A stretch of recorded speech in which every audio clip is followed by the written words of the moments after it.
सत्यप्रकाश जी, आपके पास आते हुए बड़ी कोशिश की थी शुरू शुरू में कि जाकर नवीन बाबू का साथ मिल जाएगा तो बात कुछ और होगी, लेकिन देखिए उन्होंने किस तरह की अपनी पॉलिटिक्स की। बहुत कम लोग जानते होंगे कि नीतीश कुमार जी का एक पटनायक, किशन पटनायक एक बहुत बहुत बड़े समाजवादी थे। उनके स्कूल के छात्र रहे नीतीश कुमार। ये सब समाजवादी आंदोलन से निकले हुए लोग हैं। नीतीश कुमार वहां गए थे, उनसे बातें की, और बिहार के जो यात्री जाते हैं, तीर्थ यात्री जगन्नाथ धाम यात्रा में, उसके लिए बाबत उनसे जमीन भी मांगी और उन्होंने दिया। रही बात कि वो इंडिया गठबंधन में आए ना आए, उस समय वो एक उनका रिजर्वेशन जरूर रहा है। वो कभी किसी गठबंधन के सिपाही नहीं रहे, लेकिन समय समय पर जो केंद्र की सरकार रही उसकी अच्छी नीतियों को हमेशा पटनायक जी ने समर्थन दिया था, इसमें कोई शक नहीं।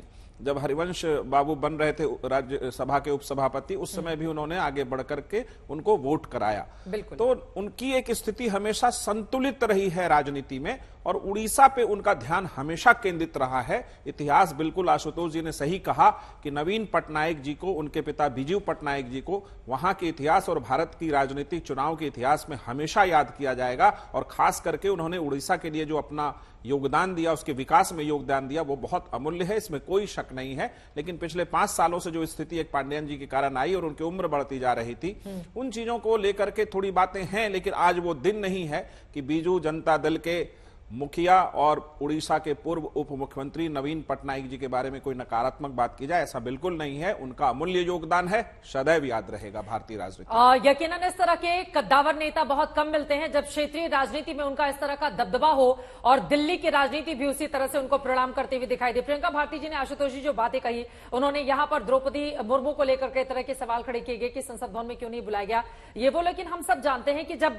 द्रौपदी मुर्मू का नाम सामने आया था तो सबसे पहला रिएक्शन ओडिशा के उस समय के सीएम नवीन पटनायक का, और वो बड़े गदगद, बड़े हृदय के साथ उन्होंने इस बात का वेलकम किया था। यह अलग बात है कि इंडिया गठबंधन के मौजूदा लोगों ने इस बात का विरोध करते हुए एक कायस्थ चेहरे को सपोर्ट किया था। प्रियंका भारती जी, यशवंत सिन्हा को मैं आऊंगी इस पर, लेकिन उसके पहले ये उनकी जो पॉलिटिक्स है वो क्या थी? इसमें कोई दो राय नहीं है कि जब चुनाव हो रहा है तो चुनाव हो रहा है। उनकी तरफ से मुर्मू जी अगर राष्ट्रपति पद के उम्मीदवार थी, इधर से यशवंत सिन्हा, इसमें गलत क्या है? बिल्कुल, मैं तो इसको बिल्कुल गलत नहीं मानता हूं। हाँ, ये बात जरूर बात है कि अगर आप मांझी जी की बात करते करते, नवीन पटनायक की बात करते करते आप राहुल गांधी की चर्चा करने लगते हैं, और उधर वो बात करते करते और मुर्मू जी के बारे में चर्चा करने लगती, तब ये लगता है कि आप कभी भी हम बाई पार्टीजन नहीं हो सकते। हाँ। हम हमेशा अपनी एक बायस जो हमारा है उसी को लेकर हम पॉलिटिक्स करते हैं। लेकिन देखिए, नवीन पटनायक जी के बारे में मुझे अच्छी तरीके से याद है कि जब बीजू पटनायक की मृत्यु हुई और उसके बाद बीजू पटनायक के लोगों के, बीजू जनता दल के लोगों को यह लगा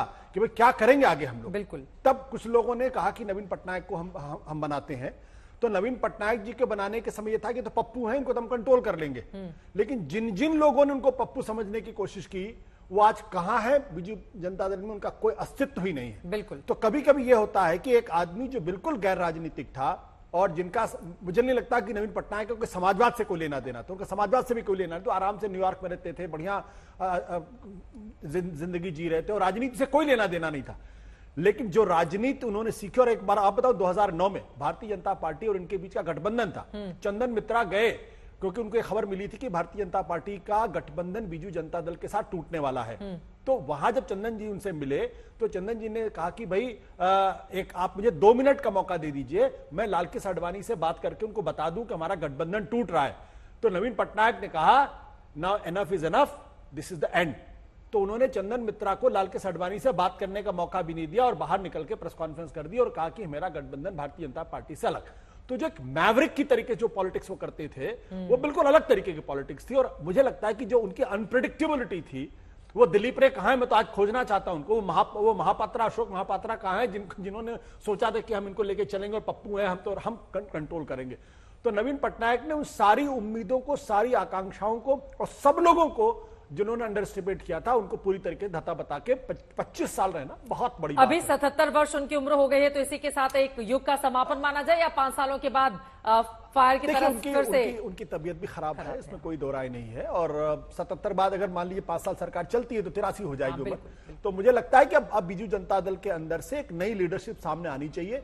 लेकिन एक दिक्कत क्या है कि बीजू जनता दल में कोई नई लीडरशिप दिखाई नहीं पड़ रही, क्योंकि जो पांडियन ने जिस तरीके से पार्टी को पर अपना वर्चस्व बनाने की कोशिश की थी, ये उसका नतीजा है कि आज नवीन पटनायक बाहर है और भारतीय जनता पार्टी की वहां सरकार है, क्योंकि उड़ीसा और बीजेपी ने बहुत स्मार्टली उड़िया अस्मिता की बात की। बिल्कुल, कि जो दरअसल उड़िया अस्मिता के असली सूत्रधार थे नवीन पटनायक, भारतीय बीजू जनता दल, उनको ही गैर उड़िया साबित करने की कोशिश पांडियन की वजह से ज्यादा नुकसान हुआ। आप ये पांडियन कहना की चाह वजह रहे से हैं ज्यादा नवीन नुकसान हुआ पटनायक है। को। और हमारी जो डायनेस्टिक पॉलिटिक्स है उसमें नवीन पटनायक इस मामले में महलादा, उन्होंने किसी को सक्सेसर के तौर पर भी तैयार नहीं किया। बल्कि मैं आपको दिलचस्प बात बताऊं, जब बीजू पटनायक की मृत्यु हुई तो जनता दल के तमाम लोग गए, उनके बड़े भाई प्रेम कुमार, उनसे कहा कि आप कमान संभालिए। तो प्रेम कुमार ने कहा पप्पू को लेके जाओ, वो जो करना वो करे, मेरा पॉलिटिक्स में कोई लेना देना नहीं है। तो ही केम बाय एक्सीडेंट। और उसके बाद देखिए 24 सालों का जिस तरह का शानदार शासन रहा, यही कारण है कि आज भी देखिए बीजेपी ने वहां पर इतिहास रचा है। बीजेपी वहां पर सरकार बना रही है प्रचंड जनादेश के साथ। लेकिन कुछ नेता ऐसे होते हैं जिसके बारे में जितनी चर्चा की जाए उतनी कम है। शायद यही कारण है कि नवीन पटनायक को लेकर आज इतनी बड़ी बहस भी हो रही है। लेकिन यहां पर अब नए सिरे से चर्चा में आगे बढ़ते हुए देखिए, यहां पर मौजूदा वक्त में अगर बीजेपी एनडीए सरकार की मैं बात करूं, असम, गुजरात, गोवा, उत्तर प्रदेश, हरियाणा, उत्तराखंड, त्रिपुरा, महाराष्ट्र, अरुणाचल प्रदेश, मेघालय, नागालैंड, मणिपुर, पुडुचेरी, मध्य प्रदेश, छत्तीसगढ़, राजस्थान, बिहार, ओडिशा में अब हो ही गया, आंध्र प्रदेश, सिक्किम, ये तमाम वो राज्य हैं, 20 राज्य जहां पर एनडीए बीजेपी की सरकार है। वहीं दूसरी तरफ अगर हम दूसरे इंडिया गठबंधन की बात कर लें, हिमाचल प्रदेश में कांग्रेस है, कर्नाटका, तेलंगाना में कांग्रेस है, झारखंड में कांग्रेस सहयोगियों के साथ है, तमिलनाडु में सहयोगियों के साथ है, यानी कि इंडिया गठबंधन की 5 राज्यों में। अदर्स दिल्ली ने, चूंकि आम आदमी पार्टी ने अपने आप को दिल्ली के लिए अलग कर रखा हुआ है कि लोकसभा के लिए था, राज्यसभा के लिए बिल्कुल नहीं, तो इनको अदर्स की कैटेगरी में हमने रखा है। दिल्ली, पंजाब, आम आदमी पार्टी का वहां पर भी अलग कर लिया विधानसभा के लिहाज से। वेस्ट बंगाल हो, केरला हो, मिजोरम हो, ये 5 राज्य अलग। तो इसी सवाल के साथ प्रियंका भारती जी, अब मैं आपके पास आती हूं, ये जो विस्तार की पॉलिटिक्स है एनडीए या फिर भारतीय जनता पार्टी की, ये सही बात है कि केंद्र की सत्ता में उनको 240 सीटें रह गई, 290 के साथ मिलकर सरकार उन्होंने केंद्र में बना ली है। लेकिन बीजेपी को हल्के में लेना क्या बड़ी, अगर हम ओडिशा राज्य का ही एग्जाम्पल ले लें, आप देखिए वहां पर कांग्रेस पार्टी लगातार कोशिशें करती रह गई, लेकिन 24 सालों में या तो बीजेपी बीजेडी गठबंधन की सरकार थी या बीजेडी की सरकार थी, और अब बीजेपी की सरकार है। तो एक एक करके कोई बीजेपी को उस तरह की चुनौती ही नहीं दे पा रहा है। यहां पर कांग्रेस पार्टी के लिए एक अच्छा मौका हो सकता था, आपके सहयोगी दल हैं, लेकिन देखिए किस तरह से बीजेपी ने प्रचंड जनादेश हासिल कर लिया। चित्रा जी, हम तो उन पे भरोसा जताए ना जताए, क्या हाल है बीजेपी का, उनके तो खुद के सहयोगी दल उनको छोड़ छोड़ के भाग रहे हैं। यहाँ तक आरएसएस भी अब पल्ला झाड़ रही है उनसे, ये तो स्थिति हो चुकी है। तो हम उनके ऊपर क्या टिक्का टिप्पणी करेंगे। उत्तर प्रदेश में जो उनका हाल है पूरा देश देख चुका है। वो सोचे थे कि अरे मुझे तो इस बात की हंसी आ रही है कि मुझे सिर्फ लगता था कि नरेंद्र मोदी जी आम जनता को मूर्ख बनाते, वो तो भगवान को भी मूर्ख बनाने लग गए। कहाँ जय श्री राम कर रहे थे, अब जय जगन्नाथ पे पहुंच गए। राम का नाम मुंह पे आ नहीं रहा है, क्यों? क्योंकि अयोध्या में एक दलित एमपी बन गया। तो इस तरह की राजनीति करते हैं ये लोग। मैं बस यही कह रही हूँ कि अंतर विरोध तो इनके खुद की पार्टी में जितने भी अलग अलग दल है उसमें शुरू हो गया है। तो इनको खुद को बचा के रखने की जरूरत है। अभी तो स्ट्रेंथ इन्होंने दिखाया नहीं है, स्ट्रेंथ दिखाने लायक बचेंगे कि भी नहीं, ये भी एक बहुत बड़ा सवाल बन के उभरेगा। अब देखते जाइए बस। बोले तो ही सिन्हा जी। देखिए चित्रा जी, आपने खुद गिनाया कि 3/4 राज्यों में अभी भी हमारी सरकार है या एनडीए की सरकार है। वो क्यों है?